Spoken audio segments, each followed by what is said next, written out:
Hello দর্শক, আসসালামু আলাইকুম। আজকে আমরা রান্না করব হাঁসের মাংস। তো হাঁসের মাংস রান্না করতে যা যা লাগবে তা হচ্ছে, প্রথমে আমি পেঁয়াজ বেরেস্তা করার জন্য তেলের মধ্যে পেঁয়াজ নিয়ে নিয়েছি।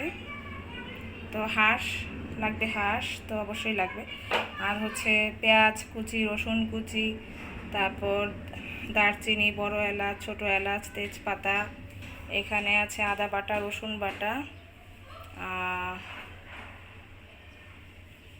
জিরা বাটা, রাঁধুনি বাটা, ধনিয়ার গুঁড়া, মরিচের গুঁড়া, হলুদের গুঁড়া, এবং অবশ্যই যেটা লাগবে সেটা হচ্ছে লবণ, যেটা ছাড়া রান্না কোনো স্বাদই হবে না। ওকে, তাহলে আমরা শুরু করছি। চুলাটা জ্বালিয়ে দিচ্ছি। পেঁয়াজ বেরেস্তাটা করে নিব ফার্স্টে। বেরেস্তা করা শেষ, এখন আমি